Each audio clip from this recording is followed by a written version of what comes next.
Good morning, good afternoon, and good evening, ladies and gentlemen. Welcome back to SATAL 2021. Today, I am joined by Bear. He's going to be rocking along with us in this matchup. Diamond League, TFS 81 taking on 14th VFS Samurais. I do want to preface this by saying that TFS 81 historically is a Gold League team, and they were gracious enough to come in and help us. Somebody dropped out of Diamond, and they filled that void. So we're going to see how they do in this one. There's a lot of F-16s. Lots of F-16s in today's matchup. Any precursors or anything, Bear, before we jump into this one? Seeing so many F-16s? I'm anticipating aggression. What about you? Absolute aggression. TFS 81, both teams are going to bring a lot of aggression to the table. They have to. It is is it all F-16s? No, it's not all F-16s. There's one 14, but we'll talk about there's that a when we get 14. into the sim. Absolutely, yep. So lots of aggression. It's 4v4. That is the way in 4v4. Aggression wins, in my opinion. But let's check out the Supercut. We got a top 5 video actually from last week that Alpha Whiskey is currently uploading to me. So we will see that probably after all of the rounds complete. That's going to be a new weekly thing. We're going to have a top 5 plays of the week that we will release on YouTube, and you guys will see it on Monday. That Monday we'll release it. Try to release it on Sunday or Monday, depending on how fast we can get it done. Or Alpha Whiskey. There's no we. It's Alpha Whiskey. How fast he can get it done. The man, the myth, the legend can hammer that out. But today, TFS 81, Tactical Fighter Squadron 81, taking on 14th VFS Samurais.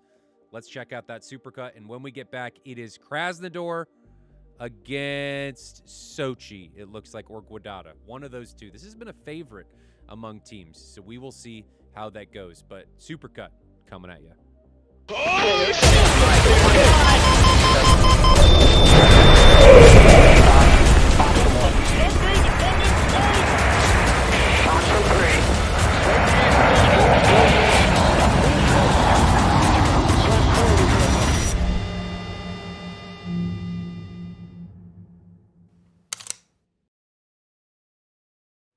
Yep, got TACView Live going.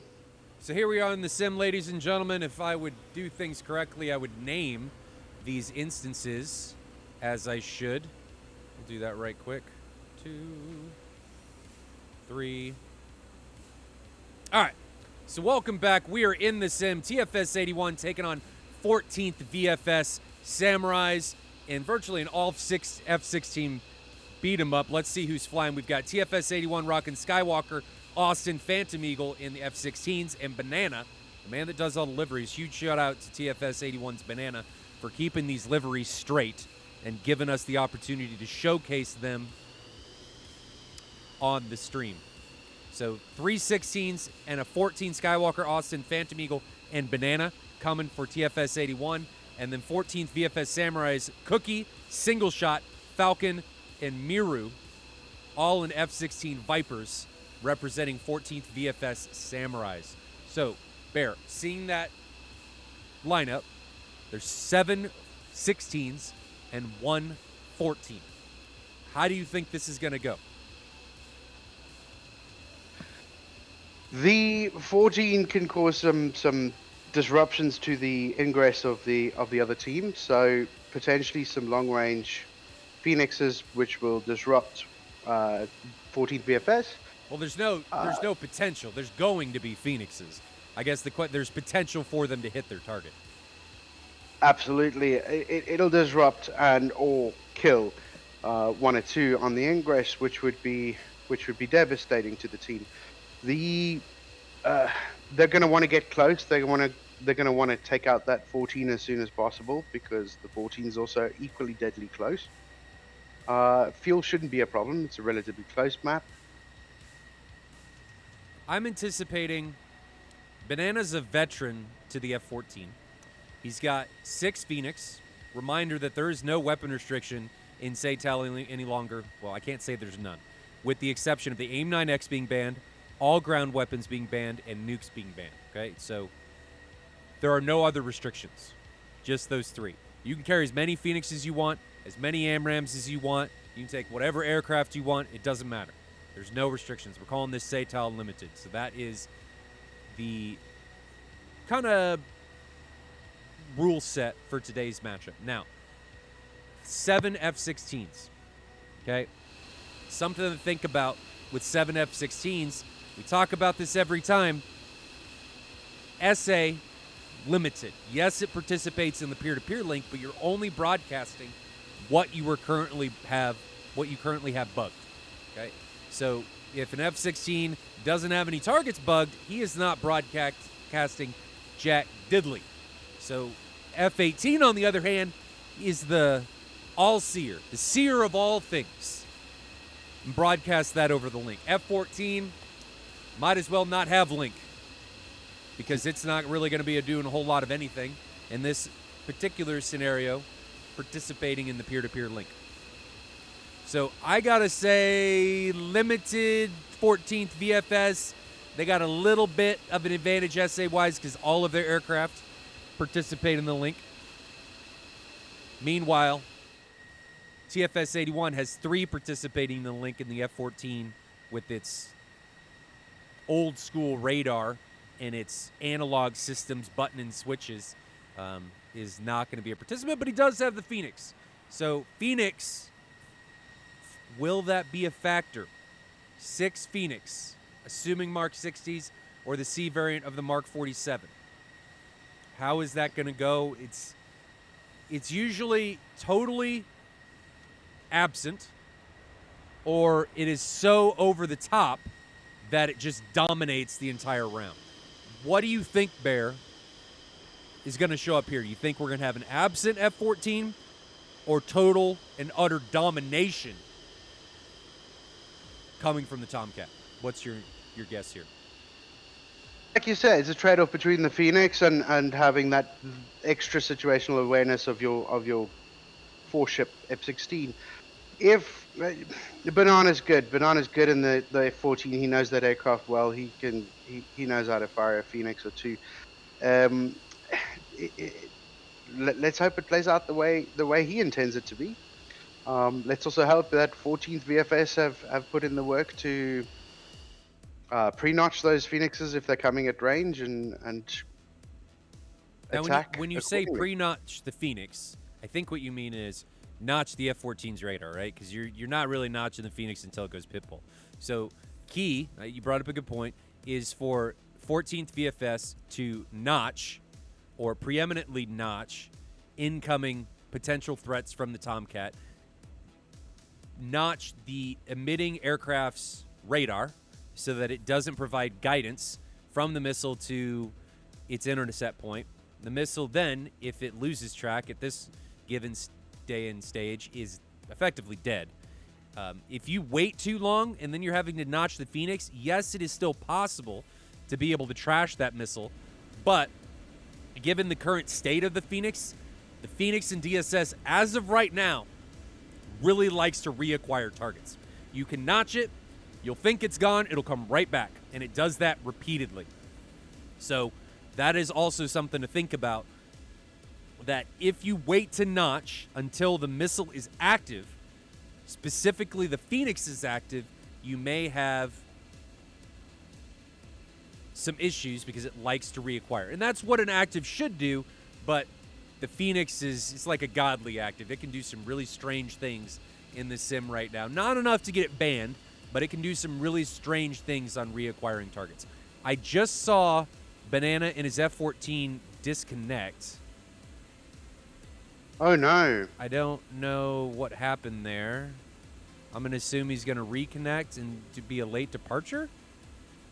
I'm guessing so. Yes, just to go back to 100% notch the F-14, especially at range.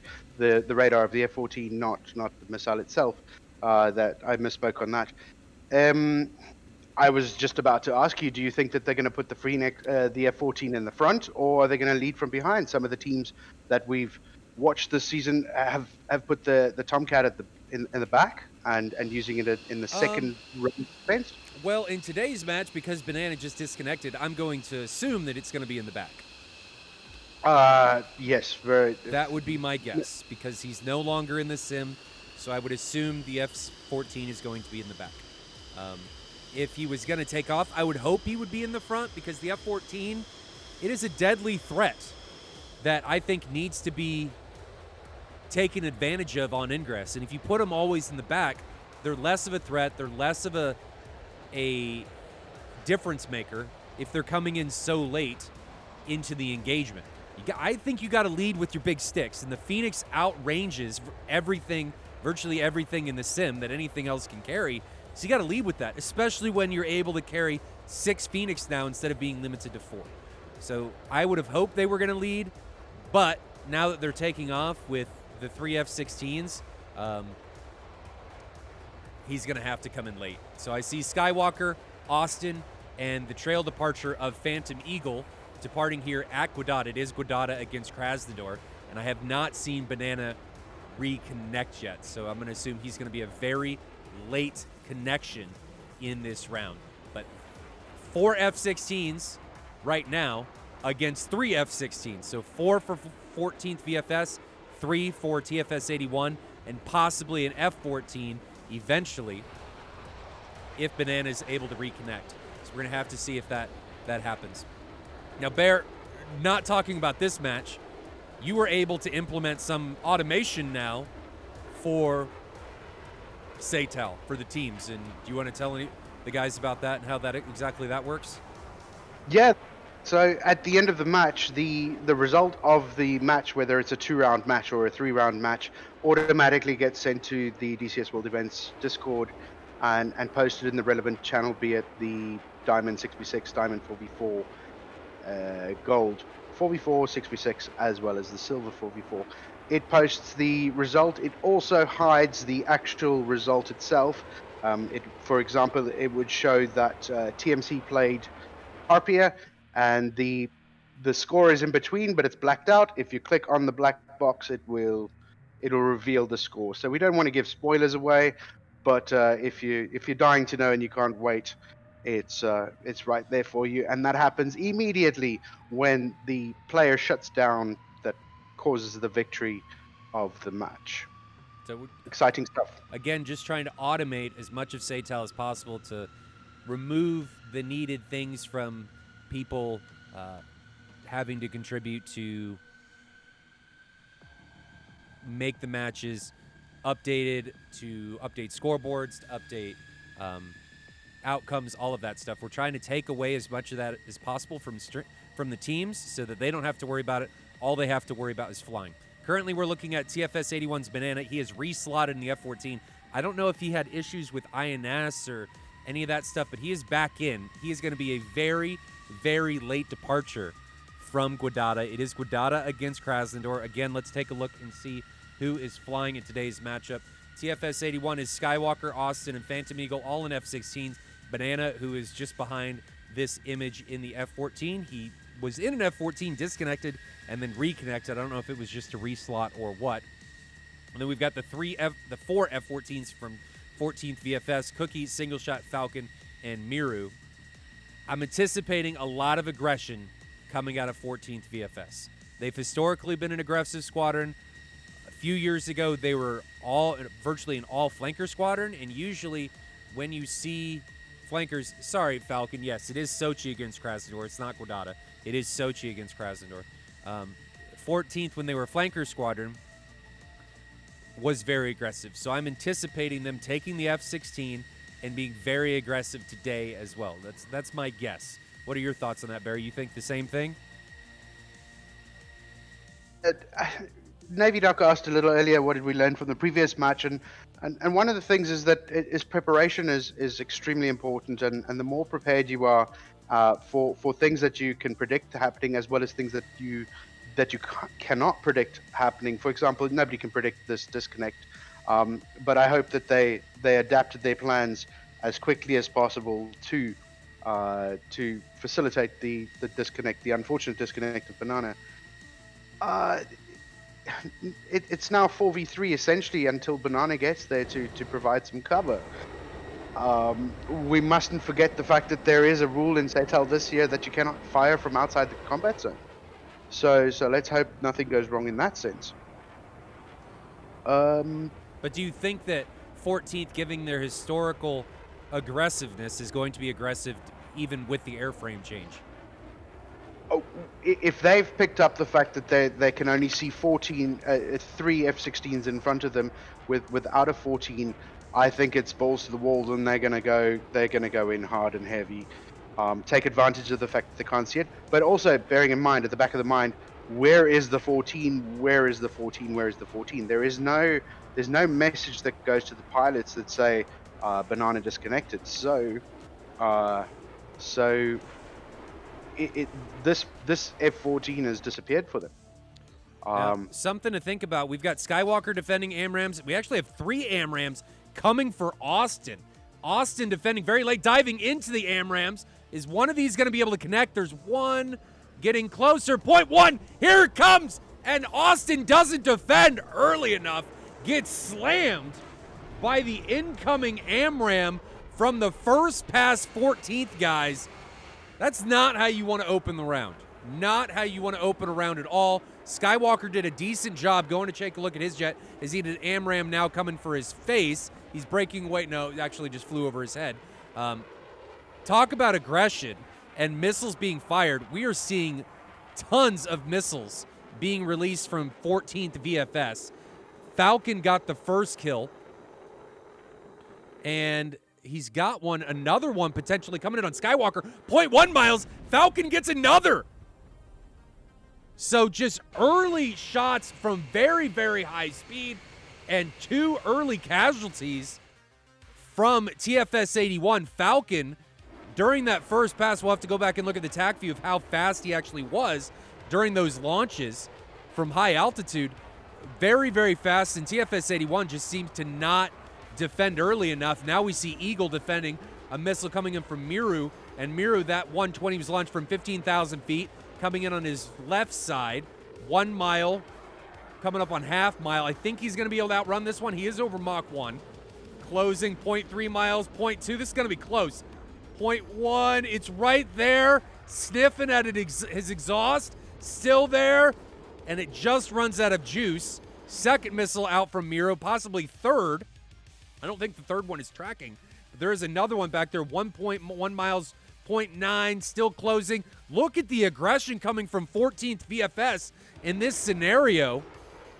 They are not backing down, just continuing to press. Miro and single shot putting out more AMRAAMs. One coming in 0.3 miles and smashes into Miro's face. And before Banana can get there, all of his teammates are dead. So Banana is just now departing. He's taken off from Sochi. He's only a few miles away from Sochi. And I think before he can really enter the bubble, let's check this. Before he can enter the bubble, his team is dead. So he is still... How far away is he from the bubble edge? He is still 10 miles away from the bubble edge. So this is one of those scenarios where Banana could be getting shot at, but not able to return fire because you can't shoot from outside the bubble. We did that so you can't play shenanigans, flying around the bubble to the backside and shoot in from the back of somebody's formation. 14th VFS is going to be at a very large advantage coming in here. They do have AWACS, so they're going to see Banana here. Cookie now launching a 120 as it heads for the sky. We're going to put one on Cookie's AMRAAM, then we're going to put one on to Banana. Banana just unleashed an AIM 54, and you saw it. Well, I don't think you guys saw it. He's trying to release AIM 54s from outside the bubble. Oh, no! He's damaged himself. Things go from bad to worse to catastrophic for TFS-81. Oh, that is such a shame. That's such a pity. Just not knowing that he's in the bubble. It's that I don't know. I think potentially what TFS-81 could have done was orbit the field. There's 5 minutes before you need to get into the zone. Yeah. Orbit the field to try and keep that and wait for wait for Banana to get up, because it was 4v3 initially, then 2 went down quickly, 4v2. That was then followed by 4v1, four aircraft with There's the kill F-16s shot and right there. missiles. Is Yeah. deadly, and just a timing thing. Once the zone gets controlled by one of the sides, meaning there is only one side in it, there is a 5-minute timer that starts. Banana would have had a different timer when he took off, because 14th had control of the zone, retaken control of the zone. So Banana had 3 minutes to get into the zone. It's a push. The very first time it's 5 minutes, the second time it's 3 minutes. Now let's talk about what actually happened to Banana there, because some people may be confused. We instituted a rule, and I talked about it there briefly. We instituted a rule where you can't shoot from outside the bubble. There was too many questions last year about when you could release, people talking about not entering the bubble right away, and all of that jazz. There is a rule now in server mechanic where if you release a weapon from outside the bubble, it will detonate.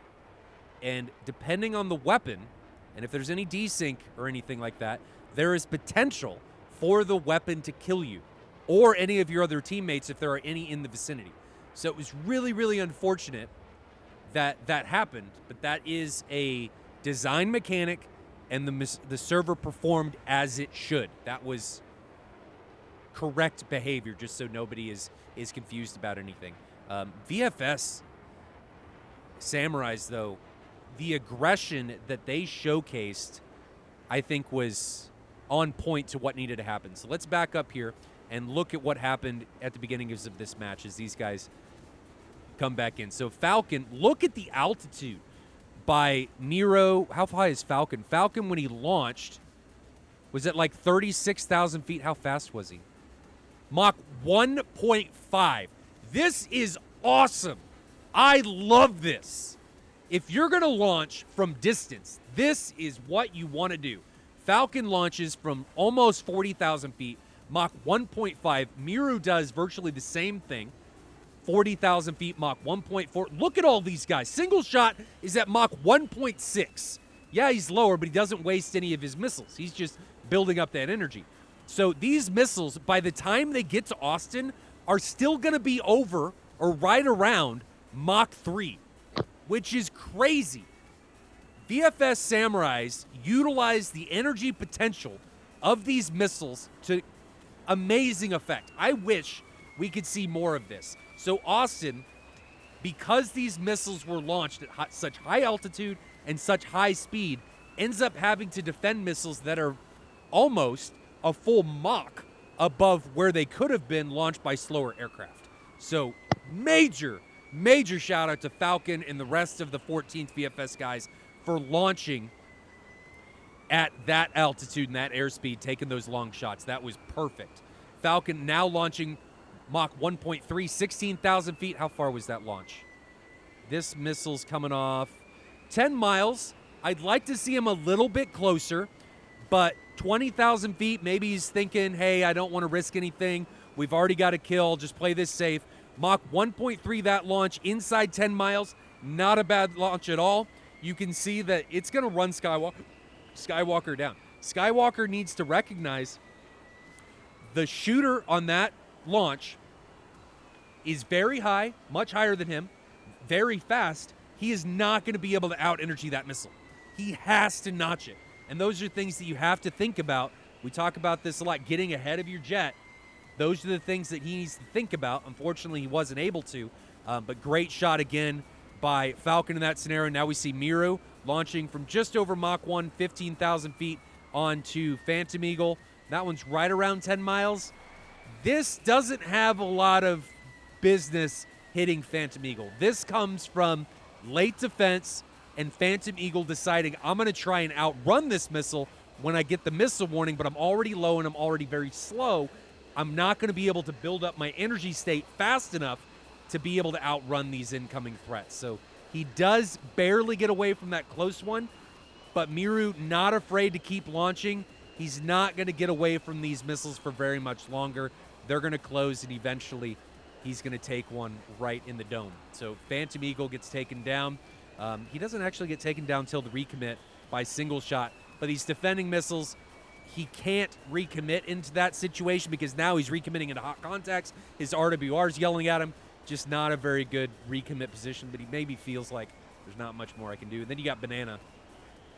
The unfortunateness just continues to compound. Banana tries to launch a couple Phoenix, then gets smashed by and finished off by a 120 from Miru. And that's it.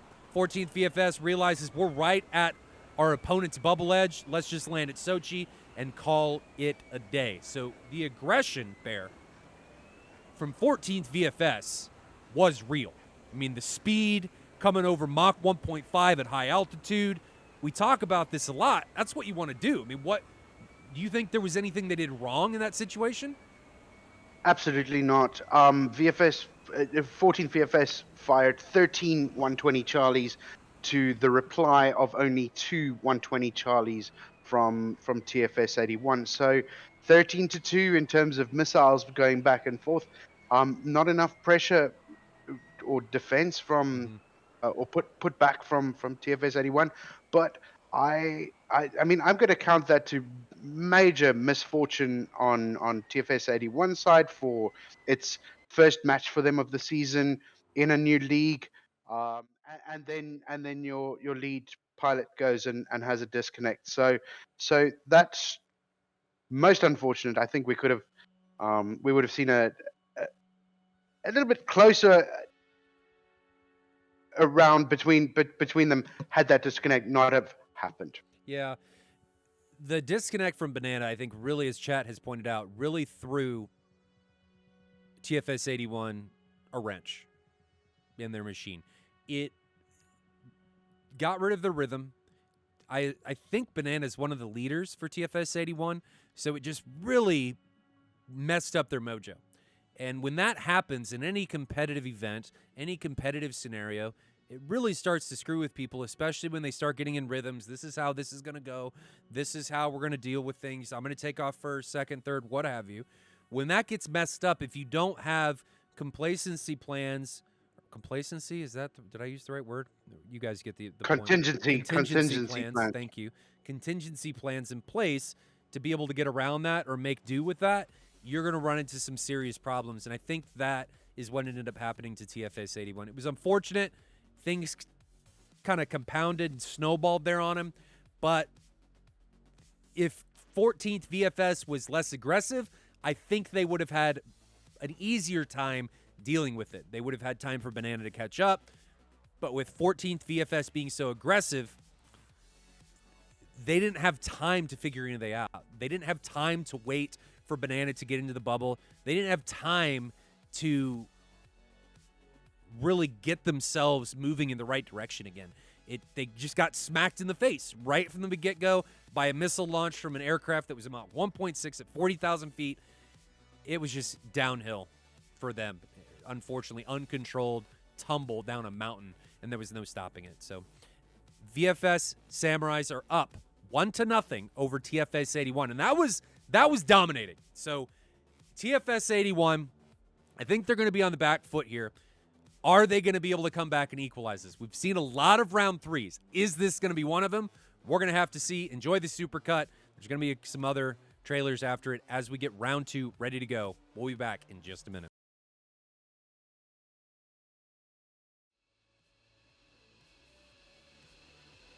We're back in the sim, ladies and gentlemen. Currently looking at 14th VFS Samurais. Falcon sitting on the runway with the rest of his 14th VFS brethren. That was an onslaught in round 1. They're calling you the Beer Bear. The Beer Bear. The Beer I'm Bear. happy with the Beer Bear. The Beer Bear is good. That's I a can good take mascot. a Beer Bear. That's a good mascot. What do you think needs to happen for TFS 81 in this round 2 to stand a chance? Obviously, Banana needs to not disconnect. But how do they contend with that aggression coming out of the Samurais? What do they do, in your opinion? They got to put what happened in round 1 out the way and back of their minds, go in with the plan that they had from the start, and yeah, hope to hell that there's not another disconnect, and that they can focus on getting it right. They've seen that the minute they drop their guard, they're going to be pounced on, so they're going to have to fight aggression with aggression. Changing some cameras. Let's take a look again at who is flying. TFS 81 being represented by Skywalker, Austin, Phantom Eagle, and Banana. 3 F-14, F-16s, and Banana in the lone 14. Meanwhile, 14th VFS Samurai is being represented by Cookie, Single Shot, Falcon, and Miru. Interesting to see. I don't see some of the veterans from the 14th VFS side representing here. So I wonder if they just weren't available or what's going on there. I just noticed that some of the guys that I know that fly for 14th are not here. So interesting to see that. Falcon seems to be the anchor for 14th. Do you think he's going to have a similar showcase here in round 2? Do you think TFS 81 is going to be able to stop him? With the 2 kills, he's definitely coming into round 2 with a lot of confidence. Is it not possible that some of their pilots are sticking for the diamond 6v16? Oh, I see Kraut was busy on the day. Okay. But every one of the team can and would fly. Yeah. I was just curious to see if anything was going on there that maybe was causing people weren't available. Maybe there was some scheduling issues or anything like that. Just curious to see what's going on. TFS 81 coming into this match, into this round. I think they have to put some missiles onto those high, fast contacts. The F-14 from Banana is going to be crucial in this round. He has got to launch early and get 14th VFS down from altitude. If he's able to do that, I think we're going to see a much more equal round. But if 14th comes in 40,000 feet, Mach 5, Mach 1.5, Mach 1.6 again, and they've got a 10,000 to 15,000 foot buffer over TFS 81 in a 0.5 to 0.6 Mach advantage, I think we're going to see desecration again coming into round 2. So I want everybody to pay attention to Banana because I think he is the variable in this match on which way this one's going to go in this round. If he's able to get Samurais down from altitude, TFS 81 stands a chance. If not, I think we may see another replay of round 1. What are your thoughts, Bear? I'm going to agree with you. I think they've put Banana in the second row for takeoff. Not sure if they're going to do a 4-ship or 2-ship. I think that's okay if they're close together. The Phoenix, you launch from fast enough, high enough. I don't know that poses a problem. So you're expecting him to go up high, get some altitude, get some speed, and long range. From I think he has to. If he doesn't make the Phoenix a deadly and potential threat on the first pass, this is going to be a down and out. It's going to be a short round, and I think 14th is going to get out of here in quick fashion. Just back-to-back, boom, boom, suffer no losses. I think the pivot point in the variable, the unknown variable, is going to be Banana with that Phoenix, with the telephone pole. Can he make it a viable threat? If he can, he's given his team a chance. If not, and they give up the altitude and the airspeed, I think we're going to see a replay round 1. Let's hope that it's not, but it's definitely a possibility. So let's say we get past the first pass and a half. Who do you give the advantage to then? Where do you go from there? I still think the momentum coming in from 14th is going to carry them. They look like they were in a bit of a combat spread in round 1, and just smothering the 3 against the edge of the zone, or close to the edge of the zone. So if that's what they choose to do, where they would go side by side or abreast, and push, they're going to try and get as close as possible. The altitude of the fight would drop and would get lower and lower. Their primary target must be the 14. Well, I know that 14's primary target needs to be the 14, but how do you think once we get past the first pass and a half, what does TFS 81 need to do, in your opinion, to swing it their direction? I mean, do they need to match 14th's aggression? Do they need to play more of a standoff approach? What do you think they need to do? And something else I need to point out is 14th is going, you can tell they're going for an energy fight here because they're only taking the center line. There's no wing tanks. Yeah, that takes a lot of confidence to decide they're going for an aggressive one. They're probably going to use the center line to burn up to altitude, get some massive speed. You can get up to 1.7 Mach without a center line tank at the top there, and you cannot play passively if there is a well coordinated aggressive attack on you. You're going to need to make sure that you don't get dead, and at least retaliate by firing missiles back. Don't get dead is a viable tactic. You know, that is crucial to competitive DCS, is don't get dead. We need to coin that on a shirt. Don't get dead. If you get dead, your team's going to lose. Now, Phantom Eagle and Banana, very late departures from TFS 81. Very late. I mean, we're talking at least a couple minutes. Let's check out the tac view so you guys can see this. There is some serious separation coming between these flights here. So you can see, well, I say that, and no, that's 14th. Never mind. There's some serious separation coming between these flights. So you've got 15 miles, which I don't know. I don't think I like that. Like I said earlier, you've got to utilize the AIM-54. If you're 15 miles behind the front line, you're making your Phoenix launch 15 miles now over the head of your front combatants. If you don't, you're now making your lead line get so close to the enemy that's going to be so high and so fast, you're just putting them in an ever-increasing, encroaching doom. And the objective here, as you've said, don't get dead. You don't want to overextend against a team that is this high, this fast, that is taking this from the get-go in an energy fight. And there goes the center line from Falcon. He's already at 477 knots, climbing up through 30,000 feet.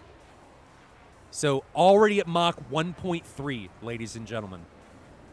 I'm very nervous for TFS 81 about how the first pass is going to go. We're already seeing in some of the aircraft for 14th, in comparison to TFS 81, a 10 to 11,000 foot altitude difference between their aircraft and their opponent. So now we see Falcon 35,000 feet, single shot 30,000 feet, Cookie 30,000 feet, Miru 33,000 feet, whereas TFS 81 under 20,000 feet. That means Falcon is coming up on 20,000 foot plus altitude advantage over his opposition. Couple that with a 0.5, 0.6, or even 0.7 Mach speed advantage. I don't know how TFS 81 gets out of this. I don't see how they get out of this. There's a couple Phoenix coming from Banana in the back. Let's grab one of those. So here's a Phoenix coming from Banana in the back. It's already off its boost stage. It's not a Mark 60. It's a C.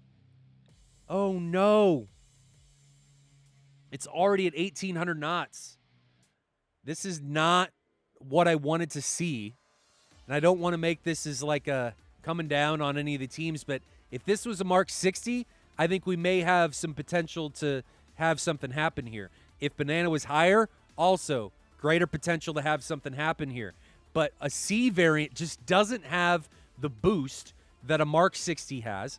He launched from 20,000 feet, right around Mach 1. Would have liked to see him faster there.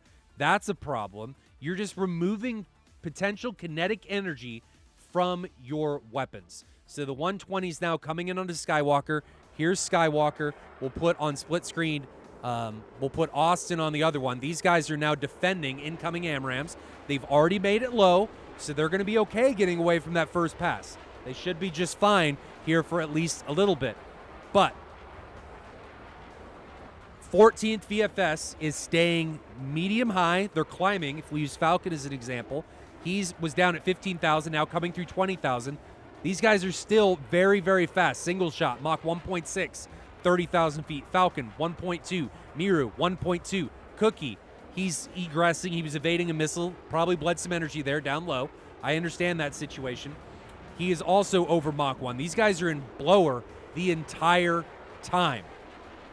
Miru now coming up the middle in his F-16, 13,000 feet, Mach 1.1, trying to make something happen. Skywalker breaking away. Austin coming in here at 9,000 feet, just under Mach 1. Banana off to the right no, he's right here. Coming head on Mach 1 at 2,000 feet. So everyone from these guys is very low. 120 out from Miru. Austin also reciprocated with the 120. Let's grab the 120 from Austin. Here's that missile. And I'm going to put the other one. That one's going to be on Banana. Here's the missile coming in on Banana. So split screen, missile on to Banana's on the left. The one coming on Miru is on the right. Now, Banana is very slow. Banana, I don't think he's going to be able to outrun this 120. He's trying to, but it's closing, so close. Is it going to make it? No. Not quite. Not quite. He's able to get away from it. Now, Miru has recommitted. Banana is coming back in hot. Is Miru going to be able to launch off aspect? Aim 54 off Banana. 120 out from Miru off aspect. It's tracking. Half mile. Base mile. Imminent. Banana dead. His pilots are gone. Meanwhile, Miru, is Miru going to be able to get away from this 120? Where's Miru? Miru's right here. Miru looks like he's okay, so Miru's able to get away from that AIM 54. We're going to pause this and take a look at what's going on the TAC view so we don't miss anything. So one pilot having gone down from TFS 81, 4 pilots still remaining for 14th VFS. Cookie, Miru, Falcon, and Single Shot all still alive. We've got a 120 rapidly coming in on Single Shot. Let's take a look at his screen there to see if that missile's tracking. I don't know that this one's tracking. So there's the 120. It's still at Mach 2.2 out on his right side. It's just over a mile away. Skywalker's pretty close behind him, 4.9 miles away. But Single Shot is 800 knots. 800 knots on the deck. A shot from Skywalker is not going to catch him. It's just not. From 5 miles away, not going to catch him. So Austin and Skywalker over here in a 2v2 against Falcon. Let's put Falcon's view up because he's in a hot position against 2 cold contacts. So let's go to this point of view. Here we go. Let's carry on. So Single Shot driving away from incoming AMRAAMs. Falcon on the right just launched a 120. That one's going to be on Austin. Let's break away from Single Shot. Austin now trying to run away from this AMRAAM. Here's Austin, and it is 1 mile. Falcon just launched another one, half mile. Here it comes. Austin is going to die, I think. 0.3 miles. Another one just came off from Falcon. It's going to close. It's right there. Good gravy. It is right there. So close. Pause again because I think something else is going down. It's Single Shot. Somebody just died. Who did I miss? Falcon killed Skywalker. So one of the missiles just came off from Skywalker. Let's back up and take a look at the TAC view. So TAC view here. Skywalker, Falcon launched onto Austin, then committed directly into Skywalker. Single Shot, I think, potential mistake here, needs to break away. I don't know if he's line of sighting Skywalker, but there was potential for Skywalker to launch on Single Shot recommitting there. Single Shot very well could have been dead. But Skywalker recommits into a hot Falcon, and he's not a Skywalker. He's a dead walker. He's gone. So Falcon, again, early kill, gets the second kill of the match. We're now down to 2. Phantom Eagle and Austin. We've got a 120 running Phantom Eagle down over here on camera 2. And it is going to be It's really close. 0.7 miles. Let's continue here with this missile coming in onto these guys, and I think Phantom Eagle, that's the ground. No!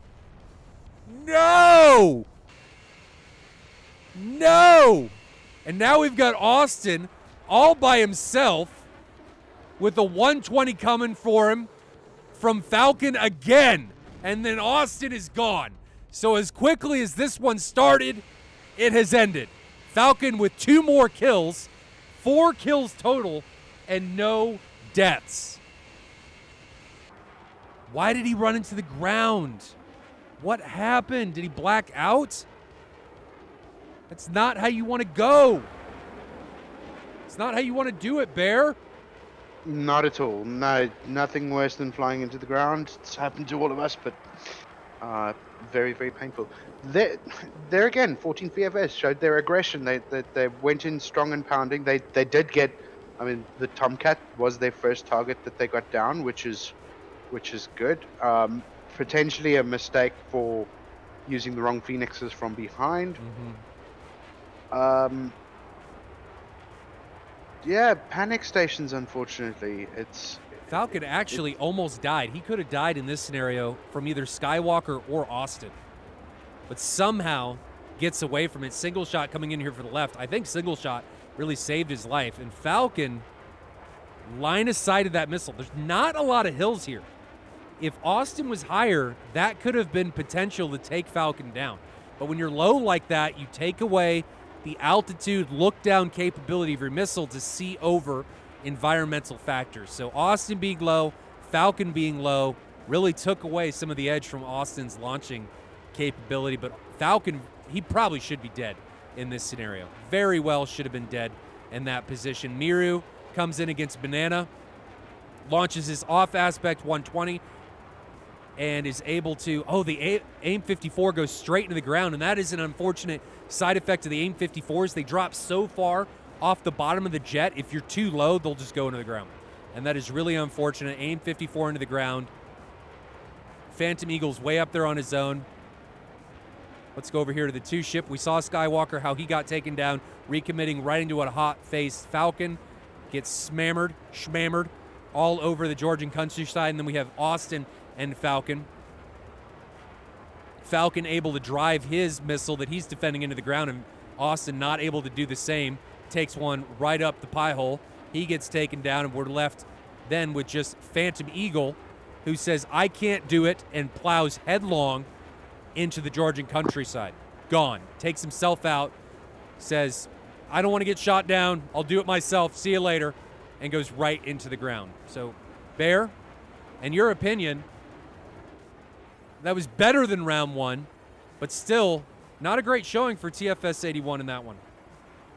Unfortunately not. What I think 14th VFS did correctly was their choice of only taking a centerline tank and getting speed got them to push deep into territory and way past the bullseye zone. In almost all of the other matches that we've watched, the fights have been predominantly around bullseye, where this was close to the edge. That also plays in a nice advantage. I saw in one of the shots that you put in with the in-game DCS, you could see that one of the pilots went into the warning zone. That warning tells you you're getting close to the edge. That scares you, because if you fly out of that zone, you're gonna get exploded. So that aggression and that speed coming in, pushing in, gaining that territory, definitely played a huge role. TFS 81 were under immense amount of pressure, which it can only go one way. Very unlucky. TFS are better than this. This is definitely not their best showing.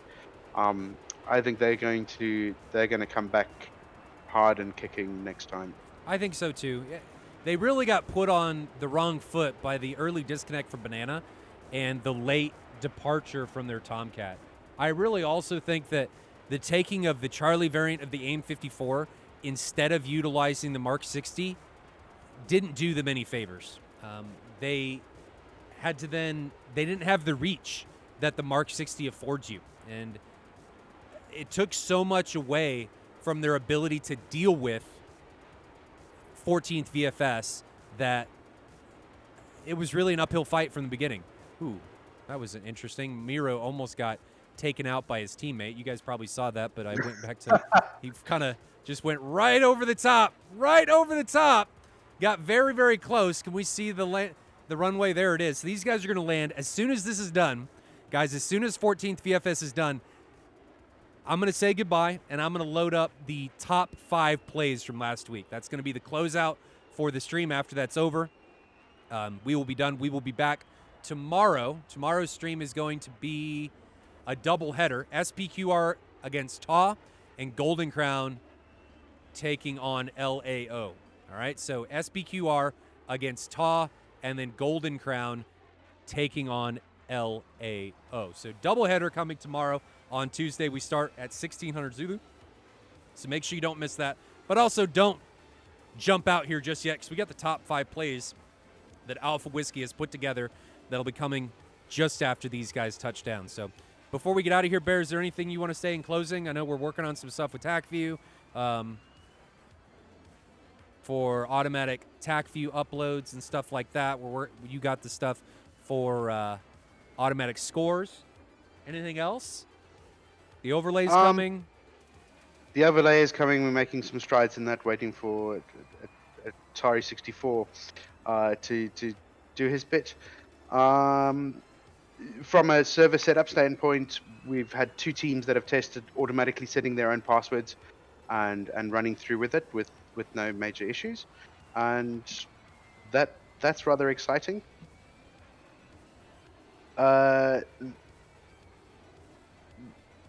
There are features that are available that when certain updates happen in DCS, we'll be able to talk about. Okay. Yeah, we do have some changes that are coming that we'll be able to talk about. Hopefully we get a patch on Wednesday. Well, who knows? That would be nice. We'll have to see. So Falcon looks to be the guy that's going to lead us in for 14th VFS. Let's talk about, before we get out of here, we got to talk about stats. So Falcon comes in, launched 7 missiles, got 4 kills. It's over a 50% kill rate with his missiles. Behind him is Miru, 2-0, and Cookie, 1-0. Miru fired 11 missiles. Cookie fired 4. Falcon with over a 50% kill rate with those missiles. Man, the first pass, Falcon was a machine. Coming in Mach 1.5, 1.6, 40,000 feet. His energy state was phenomenal the entire time. He could have gotten plastered there 1 or 2 times. He got lucky, but what is fighter combat without being a little bit lucky? Falcon epitomized that, comes out with a 4-0 kill to death ratio and leads 14th VFS back, landing at Krasnodar to close out this match.